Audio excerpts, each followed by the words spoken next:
Hello दोस्तों, नमस्कार, आदाब, सत श्री अकाल। आज आप लोग के लिए एक नया केस लेकर के आया हूँ। हर रोज़, हर दिन, हर एक केस नया होता है, क्योंकि हर केस में डायग्नोसिस और जो बीमारियाँ होती है और उसका लाइन ऑफ ट्रीटमेंट जो होता है वो आपको अलग देखने को मिलता है। यह जो केस आप जो देख रहे हैं ये ब्लड प्रोटोजोअल है, लेकिन ब्लड प्रोटोजोअल बीमारी जो है वो डायग्नोसिस करना सबसे कठिन होता है, क्योंकि पशुओं में 40 से 50% तक ला प्रोटोजोअल के जो होता है ब्लड प्रोटोजोअल बीमारियां ही होता है। और उसके अलावे मेटाबॉलिज्म जो होता है बीमारियां होती है, और वायरल होती है, बैक्टीरियल होता है और फंगल होता है। इन सभी बीमारियों के आपको डायग्नोसिस आना बहुत ज़रूरी है। जब तक आप डायग्नोसिस नहीं करते हैं तब तक के लिए पशुओं को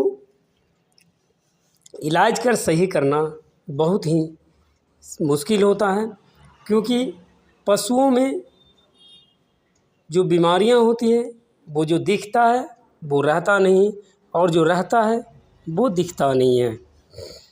इस पशु को ब्लड, गोबर, पेशाब टेस्ट करवाया गया। ब्लड में इसका सब चीज़ नॉर्मल दिखाया गया, केवल और केवल WC डाउन है। गोबर में इसका ओवा आया है, वो भी मात्र 2% ज़्यादा है।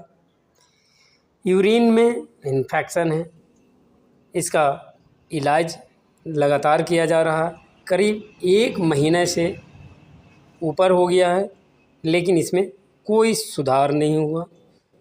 कभी इसका चारा है जो पशु खा लेती है, अगर 1 टाइम खाना खाया तो 2 टाइम खाना नहीं खाता है, अगर 2 टाइम खाना खा लिया तो उसके अगले टाइम खाना नहीं खाती है।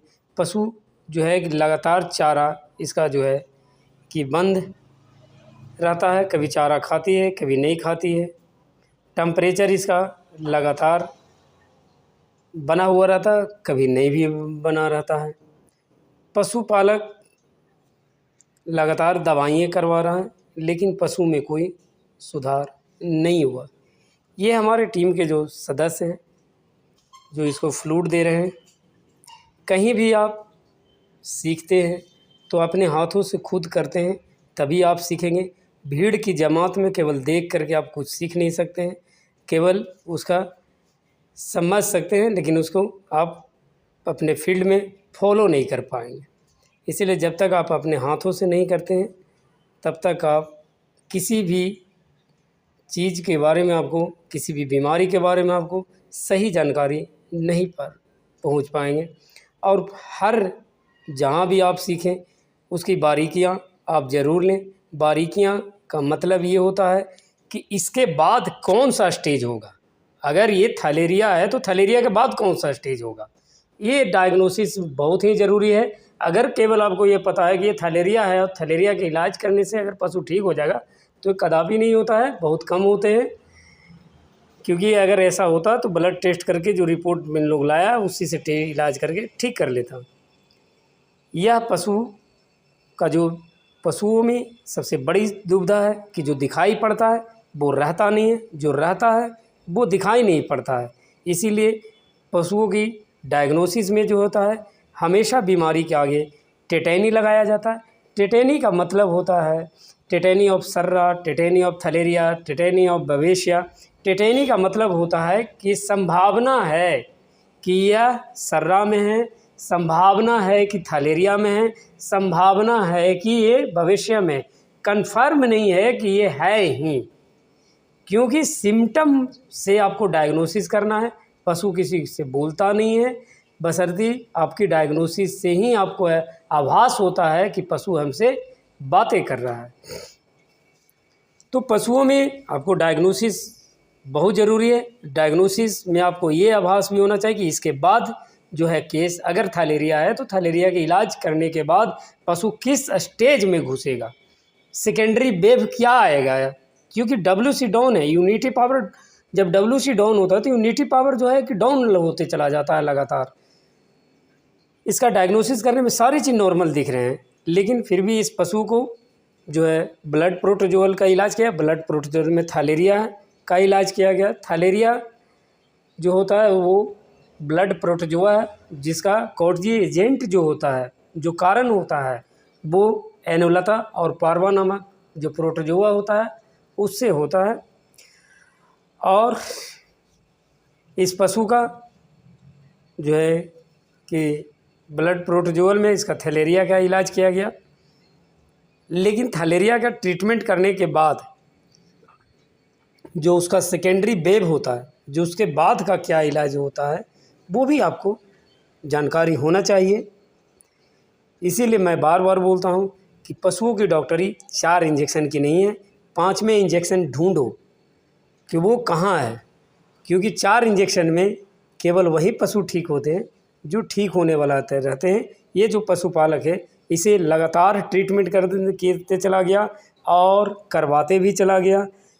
इसका ब्लड, गोबर, पेशाब सारे चीज़ टेस्ट करवाने के बाद भी इसका इलाज करवाया, लेकिन इसमें कोई सुधार नहीं हुआ। इस तरह के समस्या के समाधान के लिए आप अपने नज़दीकी और अनुभवी पशु चिकित्सक से ज़रूर संपर्क करें। इस पशु में लगातार कभी टेम्परेचर रहता, कभी नहीं भी रहता है, और पशु जो है हल्का हल्का चारा खाते रहता है।